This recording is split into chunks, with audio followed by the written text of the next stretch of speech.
Senhores telespectadores, num dos últimos programas visitámos a cidade de Setúbal. Bom, mas eu depois recebi realmente várias opiniões, e têm toda a razão, a dizer que eu não tinha mostrado o mais importante. Havia lugares que não podem deixar de se visitar em Setúbal e onde nós não tínhamos posto os pés. É verdade, a única explicação que está como calculou, em que um programa tem 25 minutos, às vezes as cidades são ricas demais para as resumir a tão pouco tempo. Foi por isso que hoje voltamos a Setúbal. Por isso, e não só por isso, é que eu não só não mostrei tudo, como talvez não tenha dito o principal. E cá estamos para conversar sobre Setúbal. Eu estou-lhes a falar aqui numa janela da Casa do Corpo Santo. Vale a pena entrar nesta casa para admirar por dentro. A Casa do Corpo Santo era uma confraria de pescadores. Os pescadores aqui de Setúbal, que iam para o mar e que no fundo era a riqueza da povoação, fizeram uma confraria de que já há documento no século XIV. Há um escrito sobre a confraria de 1340. Continuou pelos séculos seguintes, século XV, XVI, XVII, século XVIII eram ricos. Os pescadores estavam tão ricos que puderam mandar fazer uma sede, como vê, é um palácio. Esta Casa do Corpo Santo é um edifício muito notável. Estou-lhes aqui a falar na sala onde reunia a confraria. Tem belos azulejos, tem um teto, suponho que é da época de Dom João V, um teto pintado com brutescos, que é notável, e tudo isto está bem conservado. Na sala ao lado, lá está, no meio do teto, o navio. Bom, mas a obra-prima aqui é a Capela dos Pescadores. Lá está, é a Nossa Senhora da Boa Viagem, e todo aquele conjunto de talha barroca é dos mais notáveis que há em Portugal. Só para ver isto justifica-se uma vinda a Setúbal.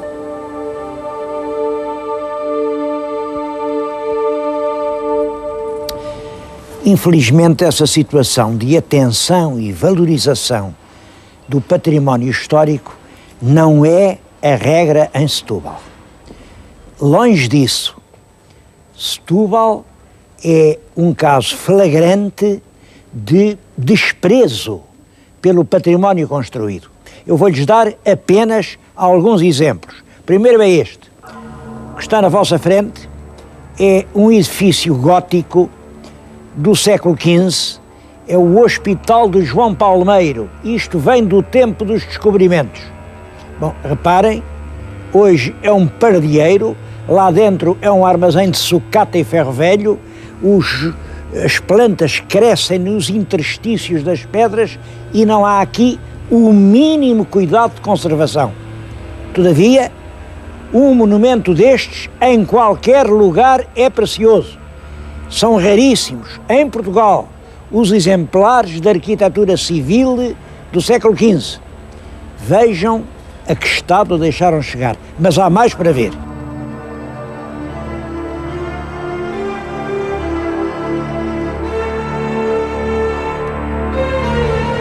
Este é o convento manuelino de São João. É um dos raros conventos que ainda estão em pé em Setúbal. Bom, está em pé, mas está completamente abandonado. Foi mandado construir por aquele Dom Jorge que era filho bastardo del rei Dom João II. O Dom Jorge que viveu em Palmela, mestre Santiago. Coitado, tinha um rancho de filhas e não conseguiu casá-las, nem conseguiu sequer que as quisessem nos outros conventos. Então mandou fazer aqui este convento, aqui viveram as filhas, hoje é também um lugar de solidão e de abandono.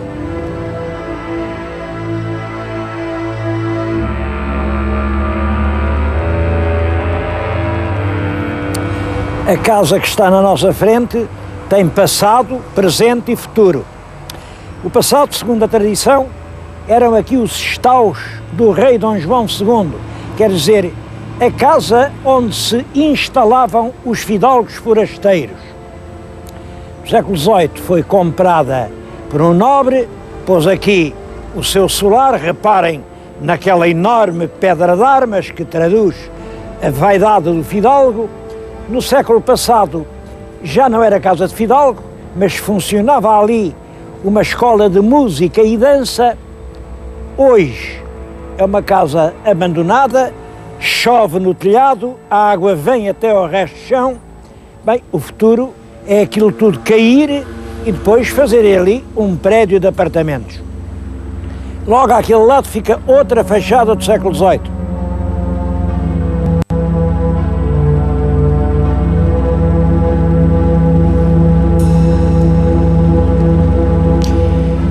Merece especial atenção o caso de Brancanes. Estamos em frente de Brancanes, veem um gradeamento que está fechado, edifícios ao fundo. Bem, vamos lá saber o que aquilo é. Brancanes é uma colina sagrada para Setúbal. Era uma elevação de terreno que dominava inteiramente a barra do Rio Sado e que por isso teve, desde há muito tempo, uma ocupação humana. Aqui em Brancanes havia grutas do Neolítico, onde apareceram magníficas cerâmicas campaniformes, foram levadas daqui para o Museu de Lisboa, e cada buraco que se faça depara com vestígios arqueológicos absolutamente preciosos. Isto que está na nossa frente é um tesouro arqueológico por explorar. No século passado fizeram realmente algumas pesquisas, apareceram essas relíquias, mas depois não se fez mais nada. Bom, a verdade é que isto, no século XIV, XV, era uma quinta de uma senhora da Dona Branca. Bom, não era a Dona Branca que estão a pensar, era a Dona Branca Ianes, viúva de um ilustre advogado de Lisboa, João Afonso. Era um advogado de prestígio e de muito dinheiro, vivia ao pé do castelo, ao pé da porta do castelo, e deixou esta viúva com muitas terras. Ela aqui, nestas terras de Setúbal, mandou pôr uma torre, ainda há de ver aí os restos da torre, a Torre de Branca Anes. Claro, a torre caiu, mas a isto ficou a ser chamado Brancanes. No século XVII, uma outra grande figura da história portuguesa, Frei António das Chagas, um dos nossos maiores poetas, irmão do Diogo Bernardes. Ele teve uma vida muito, coitado, acho que fez muitos pecados até que se arrependeu, e então entregou-se a Deus e resolveu ir primeiro para o Varatojo, depois vem do Varatojo para aqui e faz aqui um colégio de missionários. Daqui saíram dezenas e dezenas de padres missionários, foram para o Brasil, foram para o Oriente, até que veio o liberalismo. Quando veio o liberalismo, toca a fechar os conventos todos, fecharam Brancanes, e esteve muito tempo abandonado, mas era tão bonito, que tornou-se o passeio predileto dos setubalenses. Vinha-se até aqui, eram matas frondosas e até as velhas casas do convento serviam para as pessoas se instalarem. Olhem, esteve aqui instalado nem mais nem menos que o grande Andersen. Eu acho que não há ninguém civilizado que não tenha ouvido já falar nas histórias como a polegadazinha, como a menina dos fósforos. Toda a gente viveu embalado por essas histórias encantadoras do Andersen. Até havia uma lenda que dizia que ele era filho do rei da Dinamarca. Não acredito em nada disso. Agora, que é um grande nome do romantismo europeu, é. Ora bem, o Andersen esteve aqui em Brancanes.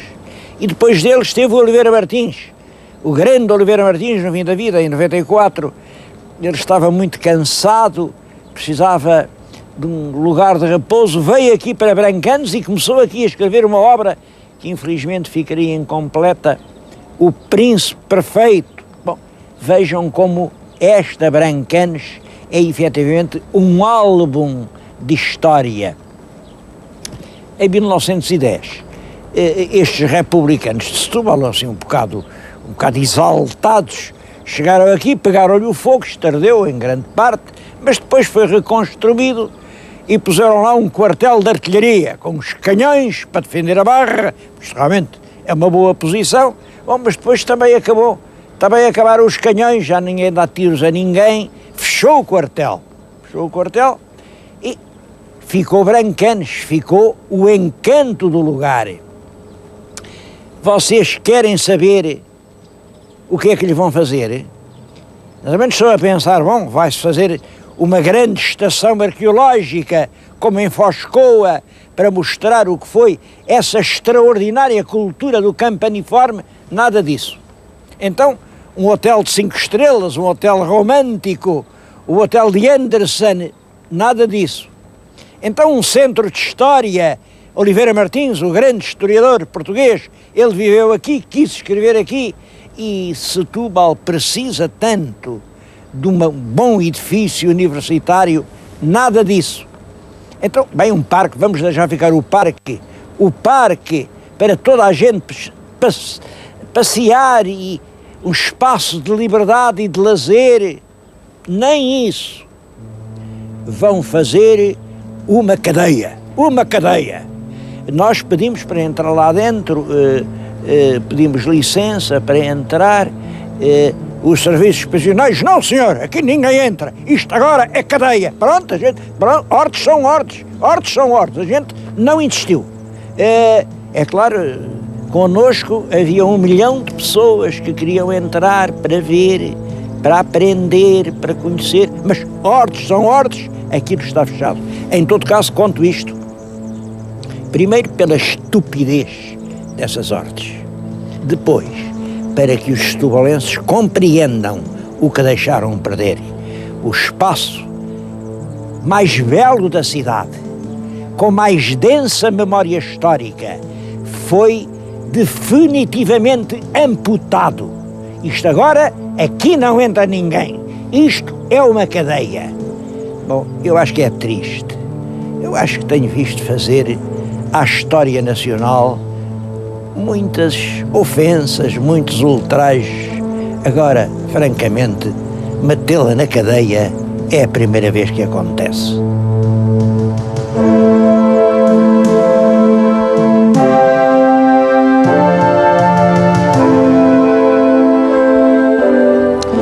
Este aqueduto foi começado no tempo de Dom João II. Como vêem, foi cortado para aproveitar o chão para fazer prédios.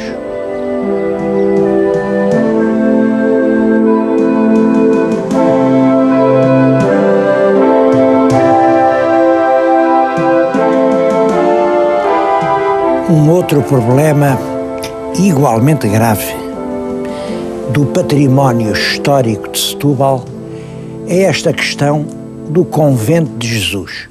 Eu estou aqui num claustro, um claustro do Convento de Jesus, devo dizer que isto vem do tempo do rei Dom João II. Bom, claro, foi um convento de carmelitas descalças, pelos séculos fora, quando veio o liberalismo, as freiras vão-se embora e foi instalado aqui um hospital da Misericórdia. Prestou muitos serviços como hospital, olhem, foi aqui, naquelas janelas havia enfermarias, foi numa destas enfermarias que foi acolhido o Duarte Pacheco, o ministro Duarte Pacheco, quando cortou o pé, foi aqui que ele morreu, prestou grandes serviços, até que, claro, o hospital cresceu, teve que sair daqui, e então isto foi ocupado por um museu. Há ainda muita gente que se lembra do excelente Museu de Setúbal. Era um museu com muita variedade de coisas, sem dúvida, mas com coleções magníficas, museu. Depois, aqui há 7 ou 8 anos, o museu também foi fechado e isto ficou um pouco ao abandono. Tem havido aqui cheias e este claustro, que é realmente muito bonito, que já serviu para magníficos concertos, para exposições, para representações teatrais, para banquetes oferecidos aos chefes do Estado. Este que era uma espécie de sala de visitas da cidade. Está hoje, isto, como vêem, não é aceitável. Todas as paredes interiores eram revestidas a azulejo. Bom, picaram os azulejos, levaram-nos. Eu não sei onde eles estão, pode ser que alguém saiba. A verdade é esta: os anos vão passando e ninguém resolve isto. Pior, está-se até agora aqui uma situação estranha. É que a Misericórdia saiu daqui, fez em terrenos seus novas instalações, mas agora é por causa deste monumento que não deixam a Misericórdia completar as suas novas instalações. Quer dizer, a Misericórdia, que manteve isto num estado capaz, está agora a ser vítima do filho que animou. Isso é também um problema complicado. Eu não tomo posição, porque eu não tenho que tomar posição nestas coisas. Agora, que sem dúvida esta questão precisa de ser resolvida com urgência, precisa, e de maneira que nem sofra o monumento, nem a Misericórdia fique de mãos atadas, porque esta Misericórdia faz falta a muita gente, e este convento também.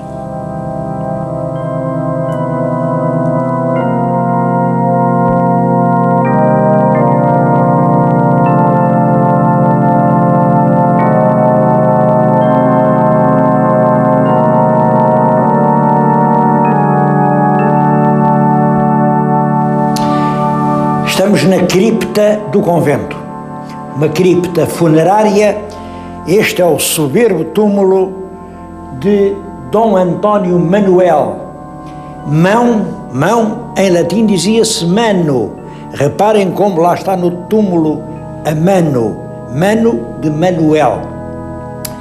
Mas trouxe-os aqui porque, como veem, isto à volta era tudo forrado, era e é, de magníficos azulejos hispano-árabes, mas cada inverno que vem isto fica cheio de água, a água vai até quase ao teto, os azulejos ficaram cheios de lama e tiveram que os arrancar. Estão aí num serviço para ver se os limpam e nós não puseram cá.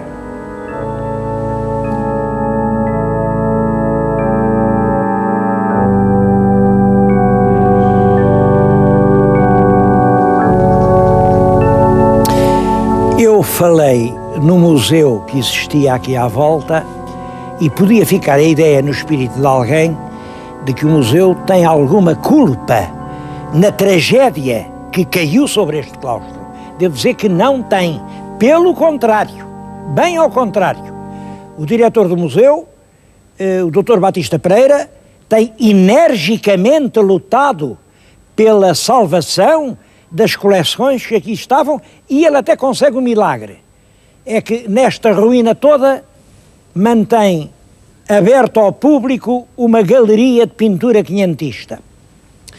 Mas estes programas não se destinam a dizer quem tem a culpa ou quem não tem, não. Eu queria era que ficasse bem claro o seguinte: quando eu travo estas batalhas pela salvação do património histórico das cidades portuguesas, não estou a falar como um velho caturra que fala em nome do passado, vem lá dos horizontes da memória a pensar só com o que já... É exatamente ao contrário. Eu estou a pensar no futuro. Às vezes, os horizontes da memória podem ser caminhos para o futuro. Sabemos perfeitamente que nos anos que aí vêm, no próximo século, a atividade económica dominante vai ser o turismo, que vai haver cada vez mais turistas. Mais, sabemos que esses turistas serão cada vez mais divididos em turistas pobres e turistas de elite, turistas ricos, porque, infelizmente, vai aumentar no mundo o abismo que separa os ricos dos pobres. Ora bem, os ricos, naturalmente, como já acontece, vão procurar as cidades com história, com cultura, com monumentos, com património, com atividades ocupacionais, vão certamente aos sítios onde podem fazer ski, onde podem fazer regatas, onde podem fazer caçadas, onde podem ter jogos desportivos, aonde podem ter os horizontes da memória escancarados ante a sua fantasia. É por isso, quem hoje deixa destruir monumentos como este, pode iludir-se e julgar apenas que está a apagar as memórias do passado.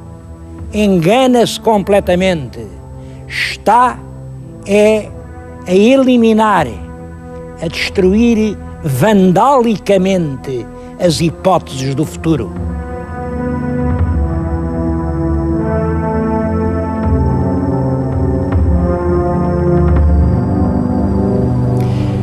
Mas em monumentos históricos, nem tudo é negativo aqui em Setúbal. Há mesmo um caso que eu considero exemplar.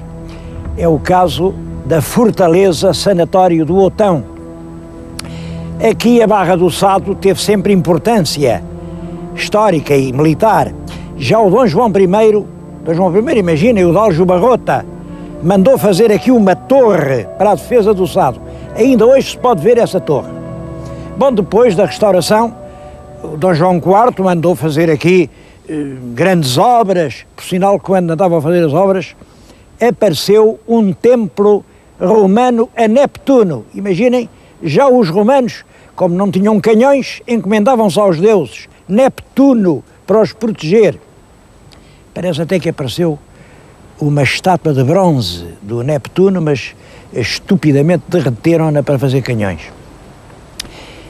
A Fortaleza deixou de ter o seu papel e, no fim do século, quando o rei Dom Carlos casou, passou por aqui, achou este sítio lindíssimo, porque é claro que é realmente lindíssimo, e teve uma ideia, estava abandonado, completamente abandonado. Ele mandou fazer obras, fez uns aposentos muito bonitos e tinha a ideia de ter aqui uma espécie de casa de férias. Simplesmente, já nessa altura, a cidade de Setúbal era fortemente republicana, houve uma reação enorme, e não concordaram que o rei utilizasse uma velha fortaleza para fazer uma casa para seu próprio recreio. A oposição foi de tal ordem que o rei cedeu, com bom senso, e é a própria rainha que tem uma ideia. Bom, a casa, em vez de ficar para nós, vai ficar para os doentes, para os jovens doentes tuberculosos. Foi o primeiro sanatório para as doenças pulmonares que abriu em Portugal. Isto aconteceu em 1900. Ainda hoje aqui no sanatório conservam e fazem muito bem os aposentos que o rei tinha preparado para, enfim, as suas horas felizes. À volta, depois, foi-se ampliando um sanatório muito grande, que ainda hoje tem um papel extremamente importante.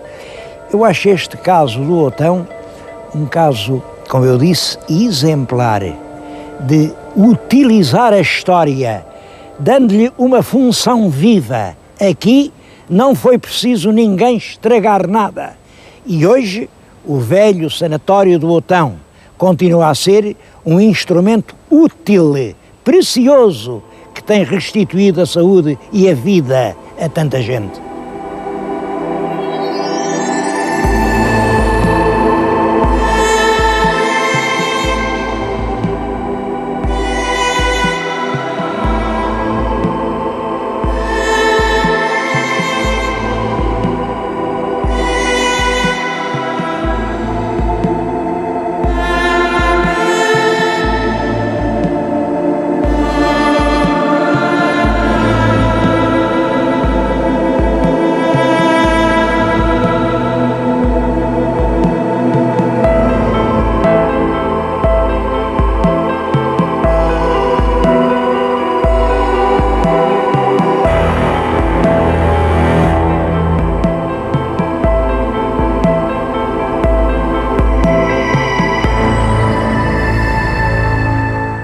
Música